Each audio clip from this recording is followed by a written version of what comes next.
The night of the 16th of December, 1943, is bitterly cold over the Ruhr Valley. At precisely 1947 hours, a stream of Lancaster bombers crosses the Dutch coast at 20,000 feet, their Merlin engines producing a sound that those on the ground below have learned, through painful repetition, to associate with imminent destruction. The German radar stations along the Kammhuber line begin their work immediately, tracking the formation with the methodical precision of a system that has, by this point in the war, become terrifyingly efficient. Searchlight batteries sweep the darkness. Flak towers prepare their 88mm guns. Night fighter controllers begin vectoring their Bf-100s and Ju-88s towards the incoming stream. Everything, for the German defenders, appears to be functioning exactly as it should. What nobody in those radar bunkers notices, what the controllers plotting the stream's course cannot possibly know, is that scattered among the returning signals on their cathode ray tubes are signals that do not belong to British bombers at all. There is something else in that data, something patient, something invisible, something that has been carefully designed to exploit a vulnerability so fundamental to the entire German air defense network that, once discovered, it would alter the entire calculus of the strategic bombing campaign over occupied Europe. The weapon in question was not a bomb. It was not a missile, nor a gun, nor any conventional instrument of destruction.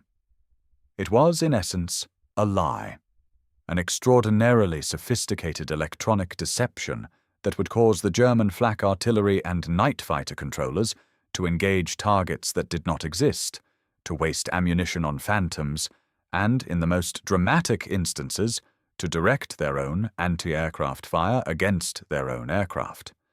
Its name was Window, and its story is one of the most remarkable chapters in the secret war of science that ran parallel to, and in many ways determined the outcome of, the Second World War. To understand why Window was so revolutionary, it is necessary first to appreciate the scale of the problem it was designed to solve.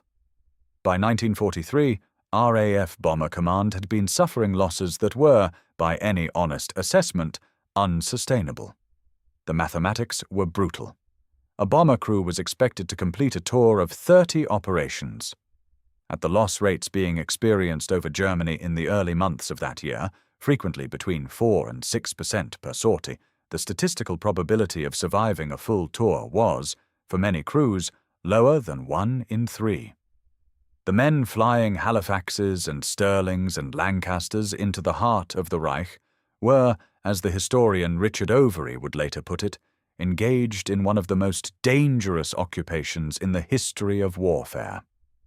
The primary instrument of their destruction was the German Flugabwehrkanone, the Flak gun, in combination with the Himmelbett night fighter control system. The 88mm Flak 18 and Flak 36, along with the larger 105mm and 128mm variants, were weapons of extraordinary effectiveness when properly directed. A single heavy flak battery, firing in barrage formation, could fill a defined block of sky with approximately 15,000 shell fragments per minute. Against an aircraft traveling at perhaps 250 miles per hour at 20,000 feet, with a wingspan of some 102 feet in the case of the Lancaster, the geometry of destruction was well understood by German ballistics experts, but the Flak was only as effective as the targeting information it received, and that information came almost entirely from one source, the Würzburg radar. The Würzburg was, by any standard, an impressive piece of engineering. Operating on a wavelength of approximately 53 centimeters, it could track a single aircraft with an accuracy of better than 200 meters in range and half a degree in azimuth. By 1943, 2 Würzburg sets were typically paired together in the Himmelbett system, one tracking the bomber, one tracking the night fighter, allowing a ground controller to talk the fighter to within visual range of its quarry with a precision that made interception not merely possible, but routine. The system had been developed through years of careful German investment in radio detection technology, and it worked with a cold, mechanical reliability that was costing Bomber Command dearly. The fundamental insight that would ultimately defeat this system belonged not to a single individual, but to a principle that several British scientists had identified almost simultaneously, and which had then been suppressed for nearly 2 years in one of the more extraordinary episodes of institutional caution in the history of wartime research. The principle was disarmingly simple. If a radar system worked by detecting the radio waves reflected back from an aircraft's metal structure, then anything made of metal, if cut to the right dimensions, would return a similar reflection. A strip of aluminium foil, cut to exactly half the wavelength of the Würzburg's operating frequency, approximately 27 centimeters in length, would behave to the radar's receiver, as though it were an antenna tuned precisely to that frequency. It would reflect radar energy back towards the transmitter with maximum efficiency. Now consider what happens when not one such strip, but millions are released simultaneously from a formation of aircraft. Each strip tumbles slowly earthward through the darkness, reflecting radar energy back towards the Würzburg antennas. The radar screen, which would normally show a clean return from a single aircraft, is instead overwhelmed with returns from an enormous, spreading cloud of reflective material. The operator, peering at his display, sees not individual aircraft, but a blizzard of contacts, an impenetrable fog of false returns that renders the radar effectively blind. The Würzburg, this precision instrument of death, becomes worthless. The concept had first been proposed in a British government memorandum as early as April 1942 by a young physicist at the telecommunications research establishment named Joan Curran. Curran's calculations were straightforward, and it quickly became apparent, absolutely correct. A bundle of strips, each measuring approximately 27 centimeters in length and 2 centimeters in width, cut from standard aluminium foil bonded to black paper, would produce a radar return almost identical to that of a heavy bomber. Release enough of these bundles from an aircraft, and the Würzburg operators would see a formation of apparent bombers where no bombers existed. The cost per bundle was a fraction of a penny. The cost of the ammunition it would waste, not to mention the night fighters it would misdirect, would be very substantially greater. The concept was accepted, the material produced, the tests conducted. And then, for reasons that seem almost incomprehensible in retrospect, window was placed in a drawer and left there. The delay arose from a genuine, if ultimately misguided, strategic calculation. The fear was reciprocity. British radar systems in 1942 were, in several important respects, more sophisticated and more indispensable to national survival than their German equivalents. The chain-home radar network, which had played so decisive a role in the Battle of Britain, remained the first line of defense against German bombing raids. The airborne interception radars being fitted to RAF night fighters were, at that stage, technically superior to anything the Luftwaffe had deployed.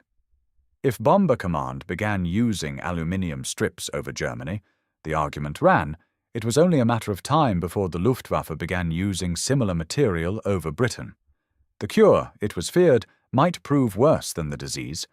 This was not, it should be said, an unreasonable position in the abstract. The difficulty was that it was based on a fundamental misassessment of German radar capabilities and, more importantly, of the relative importance of radar to the two competing air defense systems. By the spring of 1943, the losses being sustained by Bomber Command had reached a level where the calculus had shifted decisively. Something had to give. The man who ultimately broke the impasse was Frederick Lindemann, 1st Viscount Cherwell, Churchill's personal scientific advisor. Cherwell was a figure of considerable controversy, opinionated, sometimes reckless in his statistical reasoning, occasionally wrong in ways that mattered, but in the matter of window, he was, eventually, entirely right. In a memorandum to Churchill dated June 1943, he laid out the case with the blunt arithmetic his patron preferred. The current loss rate over Germany, he argued, was killing approximately 100 aircrew per month, more than Window would cost if the Germans retaliated in kind. The strategic balance, he insisted, had swung decisively in favor of deployment. Churchill agreed. The order was given. Window would be used for the first time in Operation Gomorrah, the RAF's assault on Hamburg, on the night of the 24th of July, 1943. The preparation was intensive. Each aircraft in the attacking force was loaded with 2,200 bundles of window, consisting of strips measuring 27 centimeters long and 2 centimeters wide, packed in quantities of 2,000 strips per bundle. The bundles were to be released at a rate of 1 per minute throughout the approach to the target, during the bombing run, and during withdrawal. The physics were well understood. The execution required nothing more technically demanding than a crew member feeding bundles through a flare chute at regular intervals throughout the sortie. The effect, when it came, was staggering. The Würzburg operators at the Hamburg Flak batteries and night fighter control centers watched their displays transform from the familiar geometry of an incoming raid into something they had never encountered and could not interpret. The radar screens filled with returns. Controllers who had spent years developing an instinctive understanding of what their equipment showed them found themselves confronted with data that made no sense. One German radar operator later recorded that it appeared as though the entire sky was filled with aircraft, as though an impossibly vast fleet, far larger than anything Bomber Command had ever actually dispatched, was approaching Hamburg from every direction simultaneously. The night fighter controllers attempted to vector their aircraft towards contacts, only to find that the contacts dissolved before their pilots could close to visual range. The flak batteries engaged targets on the basis of radar data that was, in nearly every case, entirely spurious. The 88mm shells burst in empty sky. The 105mm rounds detonated harmlessly in the darkness where no aircraft flew. And meanwhile, the actual Lancaster and Halifax bombers droned through this chaos at their allotted altitudes, largely unmolested by a defense system that had been rendered, in the most literal possible sense, blind. The numbers from Operation Gomorrah tell the story with brutal clarity. On the first night of the Hamburg raids, 791 aircraft attacked. 12 were lost, a loss rate of 1.5%. Before Window, the same force attacking a target of Hamburg's importance and defenses would have been expected to sustain losses of between 4 and 6%. The mathematics of survival had been, overnight, transformed. On subsequent nights of the Hamburg operation, as German controllers struggled to adapt to the new conditions, losses remained similarly suppressed. The city itself suffered catastrophically. The firestorm of the 27th of July killed perhaps 42,000 people and rendered 1 million homeless. But the aircrew of Bomber Command, for the first time in months, were returning from Germany in unprecedented numbers. The German response was rapid, improvisational, and, in several instances, darkly ironic. General Joseph Kamhuber, whose night fighter network bore his name, faced an immediate crisis. The Himmelbett system, which had been so carefully constructed around the precision of the Würzburg radar, was effectively useless against a force using Window. Within days, the Luftwaffe began transitioning to a new doctrine called Wilde Sau, wild boar, developed by the flamboyant Oberst Hans-Joachim Hajo Hermann. Wilde Sau abandoned the ground-controlled interception method entirely, relying instead on single-engine day fighters operating over the target city at night, illuminated from below by fires and searchlights, hunting bombers visually without radar assistance. It was, in its way, a return to the methods of the First World War, updated for a new context. A second tactic, Zahme Sau, tame boar, proved more enduring. Rather than attempting to track individual aircraft through the window cloud, controllers began directing their night fighters into the bomber stream itself, relying on the airborne radar sets carried by the Bf-11 and Ju-88s to detect individual aircraft at close range.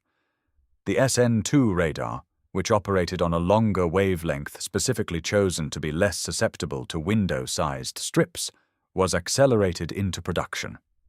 The Germans were adapting, but adaptation takes time, and time, in a war of attrition, costs lives. What is particularly striking about the window story, and what elevates it from a merely interesting technical episode to something of genuine strategic significance, is the extent to which it illustrates a recurring pattern in the secret war of science. The pattern runs as follows. A vulnerability exists. It is identified by one side. It is exploited. The other side adapts. In this cycle, the advantage almost always lies with the attacker, the innovator, the disruptor. The defender is always, by definition, reacting to a threat already deployed. In this respect, the British had been given an enormous advantage by the Germans themselves. The very precision and sophistication of the Würzburg system, the quality that made it so dangerous to Bomber Command, was also the quality that made it uniquely vulnerable to window. A less precise radar, operating on multiple frequencies or with greater tolerance for clutter, might have been more resistant. But the Germans had optimized for accuracy rather than resilience, and that single wavelength, 53 centimeters, predictable and unchanging, became the fatal flaw that a strip of aluminium foil could exploit. The British were not, it should be noted, alone in developing this concept. American researchers had independently arrived at similar conclusions, and the United States Army Air Forces deployed their own version of window, which they called chaff, a term that has since become universal, in operations over Europe from late 1943 onwards. The Japanese had also identified the principle and employed their own variant over the Pacific theater. In the strange parallel evolution of wartime technology, the same insight had been reached independently by multiple parties, driven by the same underlying physics and the same operational necessity. What distinguished the British development was the combination of the scientific insight, the operational urgency, and, ultimately, the political will to act. The 2-year delay between Joan Curran's initial proposal and the Hamburg operation represents a period in which, by reasonable estimation, several thousand aircrew died on operations where window might have saved them. The counterfactual is impossible to calculate with precision, but the direction is not in doubt. The physical production of window at scale was itself a significant industrial undertaking. The strips were manufactured from aluminium foil bonded to black paper, the black paper serving to make the strips less visible by day and to slow their rate of fall, extending the duration of the cloud. By the autumn of 1943, British factories were producing window at a rate measured in millions of bundles per week. The cost was trivial. The aluminium foil required for a full Bomber Command operation, perhaps 1,000 aircraft, each carrying 2,200 bundles, could be purchased for what amounted to a rounding error in the weekly budget of the bomber offensive. Against this, the Germans were expending 88mm rounds at several pounds apiece, shooting them into empty sky. The effectiveness of window, however, was never absolute, and it is important to resist the temptation to portray it as a magic solution that ended the Flak problem entirely. Several factors constrained its utility. First, and most obviously, window only jammed the Würzburg radar during the period of its effectiveness. As the German SN2 radar and other longer wavelength systems were introduced and refined, additional strip lengths were required, and the bundles had to be modified accordingly. The secret war of electronic measure and countermeasure was, in its nature, iterative. Each response generated a counter-response. Each adaptation demanded further adaptation. Second, window was most effective when used en masse by a concentrated bomber stream. Individual aircraft or small groups gained less protection, since the cloud generated by a handful of bundles dispersed too quickly to provide sustained jamming. The increasingly sophisticated stream tactics developed by Air Vice Marshal Donald Bennett's Pathfinder Force were, in part, a response to this requirement. Concentration in time and space served both to maximize bombing accuracy and to maximize the effectiveness of electronic countermeasures.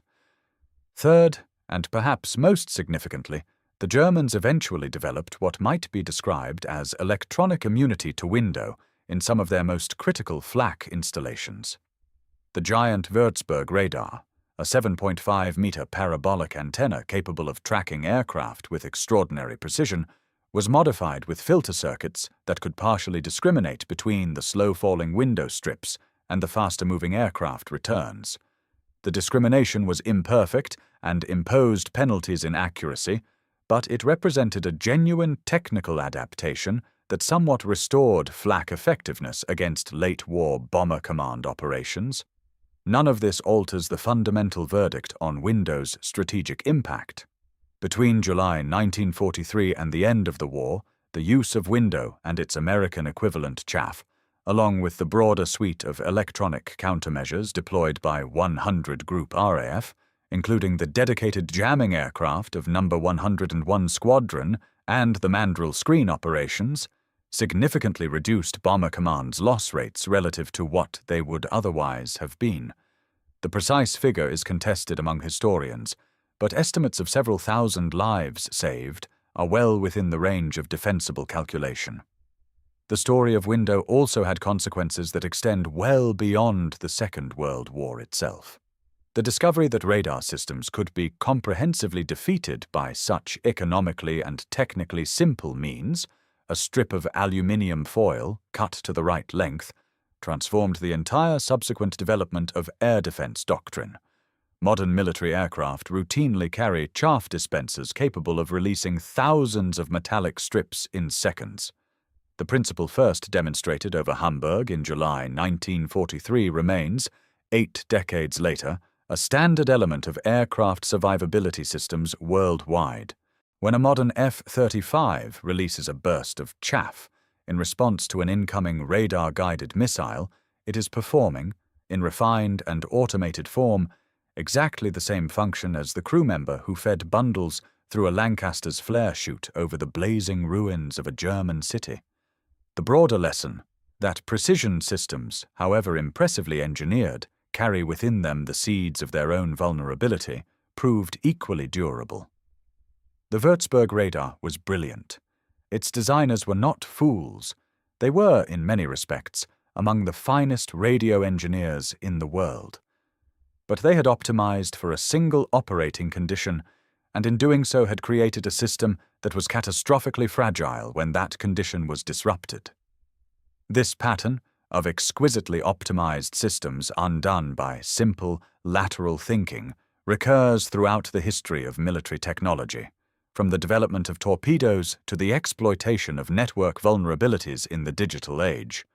Joan Curran, whose initial calculations set the Window project in motion, was awarded the Member of the Order of the British Empire for her wartime work.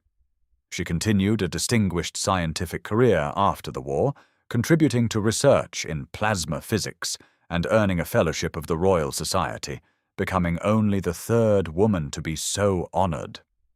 Her contribution to Window was, for many years, insufficiently recognized, obscured by the institutional tendency of the era to assign credit to the projects rather than to the individuals, and particularly to overlook the women who formed so indispensable a part of Britain's wartime scientific effort.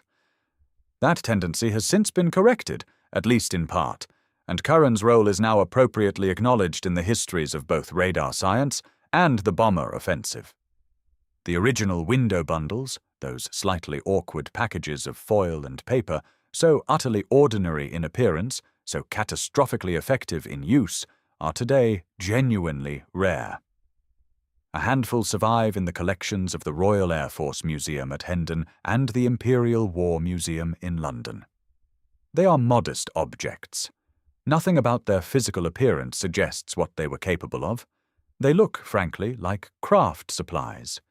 And yet those strips of aluminium foil, tumbling through the darkness over Hamburg at a rate of 1 bundle per minute, falling through 20,000 feet of cold air while German radar screens dissolved into meaningless noise, represent one of the most elegant and economical solutions ever devised to a problem that had been killing men by the hundreds. There is a philosophical dimension to this story that rewards reflection. In wars of technology, as in other forms of competition, the most powerful advantages are frequently not the most complex. The most expensive program does not always produce the most effective weapon. The Würzburg radar, which absorbed years of German scientific effort and substantial industrial resource, was defeated by a strip of material that cost less than a penny. The lesson would seem to be that ingenuity, the capacity to see a problem from an unexpected angle, to find the pivot point at which a small force can move a very large object, matters more than resource or sophistication alone. What Window revealed finally was not merely a vulnerability in German radar technology. It revealed a vulnerability in the entire concept of a single point of failure defense network, a system so thoroughly dependent on one critical technology that the disruption of that technology could render the entire structure inoperable. Every sophisticated defense system since has had to grapple with this problem, and none has entirely solved it. The lesson of Hamburg, written in aluminium foil and winter darkness, continues to reverberate through every subsequent chapter of the electronic war. The Lancaster crews who flew those missions in the summer and autumn of 1943 knew little of the science behind the strips they were releasing. They knew only that something had changed, that the searchlights were swinging wildly, that the flak was bursting in the wrong places, that the night fighters seemed confused and hesitant. They knew that they were, improbably and gratefully, coming home. The strips of foil tumbling in their wake, catching the light of distant searchlights for a moment before vanishing into the dark. Those strips were, in their quiet way, writing history. In the end, the most devastating weapon that Britain deployed against the German air defense system weighed less than an ounce, cost a fraction of a penny, and could be held between a finger and thumb. That this is possible, that the careful application of physics and imagination can defeat engineering and investment on such an asymmetric scale, is perhaps the most enduring truth that Window has to teach us, and one that the secret warriors of the electronic age have been relearning, in one form or another, ever since.